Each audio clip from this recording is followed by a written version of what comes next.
builds this bigger barn, so he has it all to himself, and then he dies that night. And God basically calls him a fool and says, you got your reward, and look how long you got to enjoy it.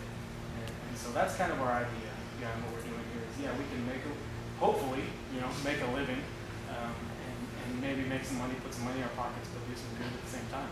So that's the idea behind it.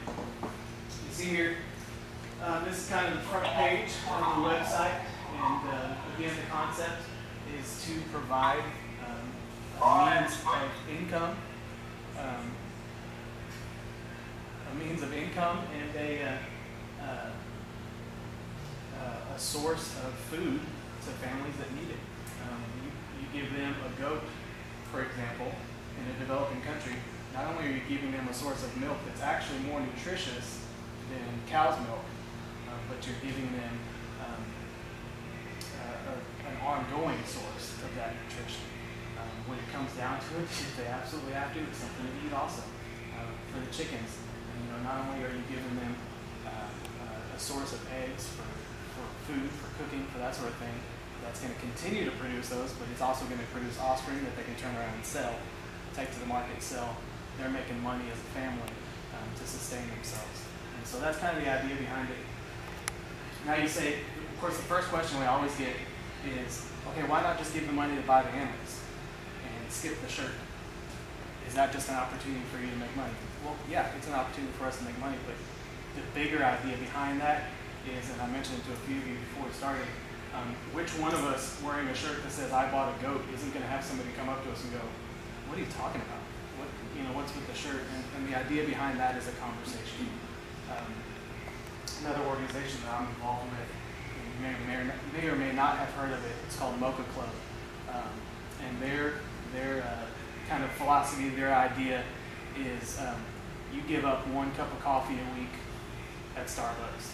If you buy the cheap stuff, we're talking, $2 probably a week. Well, that $8 that you saved over the course of a month is enough to feed a child in Africa for a month. $8. And so, again, the question is, okay, great. So I'll give you $8 and we'll call it a day. But they go a step further and they say, no, we want to start a conversation about it. It's easy to avoid our problems. It's easy to avoid issues if we don't talk about it. But if we talk about it, if we start a conversation, then it's contagious. One of the things I love about Mocha Club, their big thing that they've been pushing lately, they've got a shirt that simply says, I need Africa more than Africa needs me. Now, if I were to walk up to one of you wearing a t-shirt that said, I need Africa more than Africa needs me, you're going to go, that doesn't really make sense. The idea behind it is the people in Africa, and I've been there, Cody and I have been there, and between their faith and family and really a simple life that causes them to be thankful for the smaller things. They've got this joy, this happiness that really isn't based on circumstances. We in Swaziland, which Cody mentioned at the time, I had the opportunity to walk into a hospital in Swaziland, and again, at the time it was the #1 per capita most AIDS-infected country in the world. Walked into the hospital where literally the hallways are lined with people dying. Just laying on the floor, lined with people dying, and people are singing and laughing and telling stories and enjoying each other's company and stuff, and you go, that doesn't make sense. And it doesn't make sense to us in our busy lives here in America where we're consumed with things and stuff and money and income and things like that. That doesn't make sense to us. But remove all those distractions and those simple things like family and faith really do become a source of joy.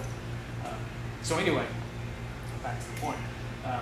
If I'm wearing a shirt that says I need Africa more than Africa needs me, one, it reminds me of what I've seen there and the attitude that they have. But two, it's going to cause one of you to come up to me and go, what are you talking about? Again, starting the conversation. So that's the idea behind, and the philosophy behind selling the shirts is let's start a conversation. We can't tackle the problem unless we talk about it first. We can throw all the money we want at it, but if we don't talk about it, we don't change our attitudes about it, it's not going to be good. couple quick statistics, and then I'll talk to you a little bit about the products themselves. There's 143 million orphans in the world. I know this from working with Buckner, 143 million. Not all of those are true orphans. You know, some of them are what we call social orphans. Their parents have abandoned them, that sort of thing. Whatever the scenario is aside, that's 143 million people that need help. And that's just one segment of those people that need help. You may or may not have heard this statistic before. What we as Americans spend on ice cream in a year,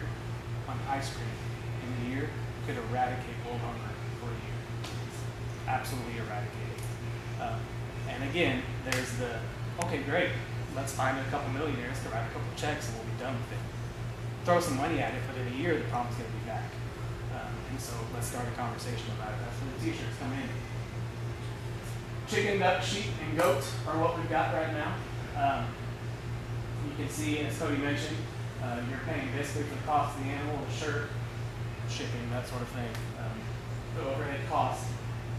We've got men's shirts, women's shirts, and then we've also, you don't see it on here because we just added, 2 days ago, children's shirts. And they're printed on American Apparel. I don't know if you've heard of American Apparel, but who doesn't want, if they're going to have a trendy, kind of cool shirt or whatever, or a comfortable, high quality shirt, and American Apparel is the way to go as far as that's concerned. A lot of the high-end, even brand names, when they're printing shirts, they're actually using American Apparel shirts. And so, again, why not do it with excellence and have a high-quality product while you're doing it? We could very easily, get somebody here in town to print shirts for us on Hanes or Beefy Tea or whatever it is, that's going to fall apart after 3 or 4 washes, or we could use, do it right the first time. As you flip through the site, there's an explanation, on each animal and the cost of each animal. There's how many colors do we have, Cody? About a dozen for guys, a dozen for women, a little less than a dozen for children. Some different variation of colors. I think if you did all the math, it would be like 750 different designs and sizes of shirts. Right now there's the 4 animals, duck, chicken, goat, and sheep, all different sizes and colors available to each. 4 different animals, 4 different designers. We used different designers to do each one. One, to bring in some creativity from different places and not have the same person doing it. But also, again, that's getting people involved, and they can then wear that with pride and say, I designed this, they can talk about it, and it's spreading the word that much faster. Going to the next one, Cody. Coming soon to giveananimal.com is the heifer. We're working on that. That's obviously going to be a lot more expensive than a chicken or a duck. But again, you see here the opportunity not only for income for a family and for food for a family, but ongoing income and food. And that lasts literally for years and years and years if they do it right. We are currently partnering with several different organizations to provide the animals, and we're always looking for opportunities to do it at a lower cost, obviously, and a quicker turnover, if you will, in getting that done.